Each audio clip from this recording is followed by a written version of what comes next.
Michael Grace, who joined us, I think, last back in February. Michael, thanks so much for hopping on today. What's this ride been like for you here? You're 1 year only at Syracuse. Has it been everything you expected? What's it been like here the last few months? It's been awesome. It's been everything I expected. I'm really glad I chose to come to Syracuse for my last year. The guys have been great. Coach has been great. And we've made it this far, and we've got the games in front of us that we need. And all we got to do is keep winning to go all the way. So far, it's been awesome. All right, you've had a heck of a week here. ACC championship on Sunday. You get drafted into the PLL on Tuesday. Whirlwind. What's this week been like for you? It's been awesome. Looking back on it, super grateful to be in this situation, to have these things be able to happen to me, and to be able to win the ACC championship. It's in the past now, but it's something that it's going to stick with me and this team for the rest of our lives. So it's really cool. And then to be able to be drafted with 3 other teammates just a couple days later is awesome too. So it's been a fun week. You know, the lacrosse draft is so interesting, right? Because like the beginning of the PLL season and the end of the college season, it all kind of intersects a little bit here. So just by the nature of it, they have to do the draft before your season is over. Is that kind of weird to have like, oh right, the future's coming when you're not quite done with this stage of your career yet? Yeah, it's a little weird to still be in college, but have the draft already done. But you can use it as a little confidence boost to know that we were able to be drafted and keep it going forward into the season. And we have 4 picks on our team and some younger guys who I'm sure in the future are going to get picked up. So it's cool to have that. Yeah, Sam English went 3rd overall. We had Carter Rice on yesterday, who went in the 4th round. We'll have Owen Hiltz on tomorrow, who was the last pick of the 1st round, going 8th overall in the draft on Tuesday night. And I think you're an interesting case, right, when it comes to pro ball. Like some people tend to lean toward the NLL, which is the the box league. Some tend to lean toward the PLL, which is the field league. You play box as well. Like, are you excited about one more than the other? Are you hoping to do both? What's your goal when it comes to pro lacrosse? Definitely excited for both. PLL probably more excited because it's coming up right away, but just as excited to get going in the NLL too when that starts up in December. So to be able to have the chance to do both leagues, just like Sam's going to do the same thing, Hiltz will do the same thing. So to be able to compete against those guys in both leagues, it's really exciting. We got Michael Grace with us, Orange starting defender, getting you ready for Cuse and Harvard this Sunday, 5 o'clock in the Dome to start off the NCAA playoffs and the search to get back to the Final Four this year. We've heard from several of your teammates here that you, Michael, last week in the lead into the ACC tournament basically got the whole group together and said, hey, guys, let's have some fun. How did that go down? How did you present that, and what led to you doing that? Well, it was after our team dinner, and we were having a team meeting, and Caden Cole actually asked me to talk, said just to bring something to the team and talk about it. So something we talked about at my old school RIT was to have fun while we play, and something we did there was when the playoffs started, we would put up a Christmas tree and set up like it was for the holidays, because you get excited for the holidays, and instead of just being nervous for the playoffs, we treated it like we were having fun, like we were getting ready for Christmas morning. So I told the guys that, the best teams that I've been on are the ones that have the most fun. And we got to remember that we're really here to have fun. And when you're having fun on the field, it makes the game so much easier. So I was just trying to reinstill that mindset that we're having fun, and we're, when we're on the field having fun, we're playing our best lacrosse. What's the balance of that, specifically in lacrosse, Mike? Because, you look at MLAX, that there is an inherent flair to it, right? It is not a business-like sport at all times, the way you guys play it. How tough is that to remember, I guess, when you are at the playoffs, as you've been through it before, and it is these important games? How do you balance that stuff out at this time of year? It can be tough when, there's a lot of pressure, but you just got to treat every game like it's the same, because it's the same rules, it's the same field, it's just a different opponent. And having a quick reset button if a bad play is made, or even if a good play, just trying to stay level and remind yourself that you're having fun. And even though the sport is really aggressive, sometimes it's fun to be aggressive and hit those guys. Yeah, you're not afraid of that part of the game. We know that, Michael, after watching you play over the course of this whole year. What's the vibe right now on the team as you guys get ready for Harvard on Sunday? Excited, calm? Like, where are you guys at as a team right now? We're definitely excited, but we're looking into it like it's just another game, even though this is the playoffs now. It's just another game, but it is do or die. But the guys are really excited, to have a chance to play Harvard again in the Dome. We're pretty lucky to get another chance at them, and definitely excited to come out and play a better game than we did last time. And, practice has been good all week. The guys are flying around. You can tell there's a different kind of energy going into the playoffs. So the guys are ready to go.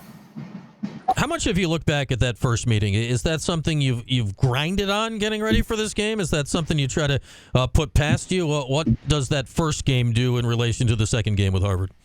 It's nice to have that first game to look back on, but it's not anything that we've been dwelling on. We don't like to live in the past. We like to take it day by day. It's something we've been talking a lot about this season. So it's not something we're really dwelling on. It's something nice that we were able to see them earlier in the season, so we know some of their tendencies, and we have that scout, and we're ready to take that into this weekend. I look back at that game. It was, in many ways, the strangest game of the year. I mean, you guys had the 5-0 lead. Johnny Mullen absolutely dominated the faceoffs. It's not one where you look back and you're like, man, what happened? Like, does that make it almost easier to not lean back on it, that it was such a strange result when you look back at how things all came together? Yeah, it was a weird game. We went up early, and then we kind of let off the gas. Johnny played amazing, and then, we didn't really put together a full 60 minutes, but I think we're a completely different team now, and so is Harvard. So to just look back on that one game and expect that to be the outcome is something that you can't do, because both teams are completely different now. Both teams are a lot better. So going forward, it's going to be a little bit different this game. Michael Grace is with us, starting defender for the Orange lacrosse team. And I know, Michael, you've told us about the idea of having fun this time of year. It's a lot more fun when you win the games. And you knew that the deal on that when you were at RIT. You won 2 national championships. What else of that experience do you pass along to your teammates, specifically as you get ready for this tournament here? I think just remaining calm in the games and not getting too high and too low.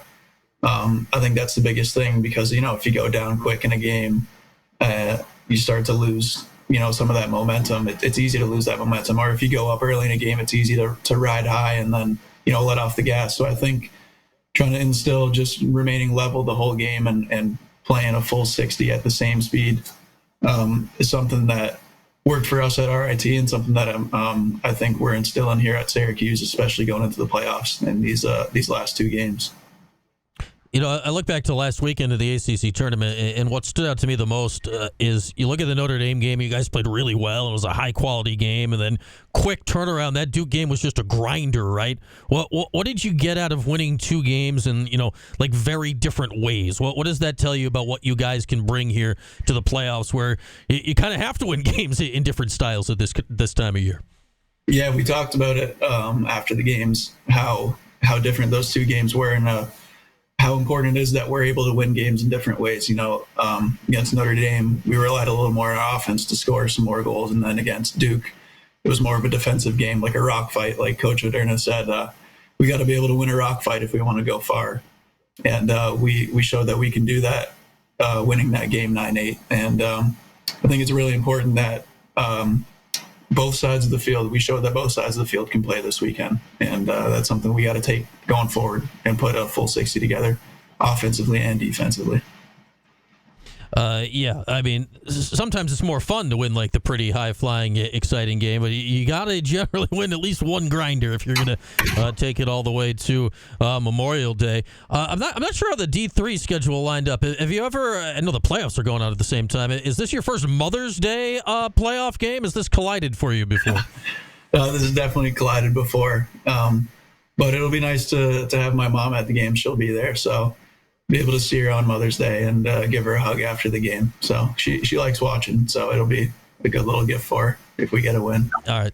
Yeah, so is she cool with this? Like, you never know how it comes down on these Mother's Day. Yeah, she's giving me the okay to play.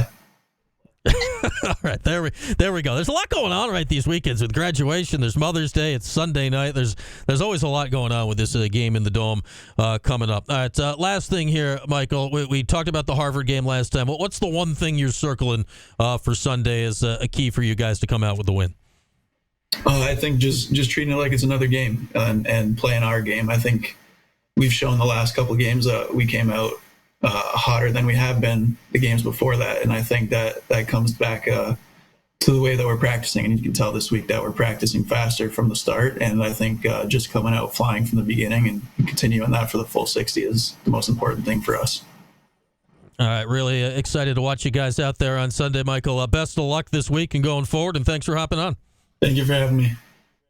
All right, there he is, Michael Grace, Orange starting defender, twice a national champ at RIT, and he'll be leading the way on that defense on Sunday. Again, 5 o'clock, Syracuse taking on Harvard, the rematch from a 1-goal Orange loss back in February. Of course, you can listen to the game over on TK99. Pregame with Tim and Kyle will be coming your way at 4:30. That could be a really fun game. Or we'll see if Syracuse is elevated a bit from ACC champs this past weekend. A little revenge on the mind against Harvard. It was 15-14 last time, so I'd say either way, we're looking at something pretty good on Sunday evening in the Dome. All right, let's get a break in. When we come back, we'll get Mike in. We'll do a little 4-on-1. We'll do it next. It's Q Sports Talk and ESPN Radio. The 3-1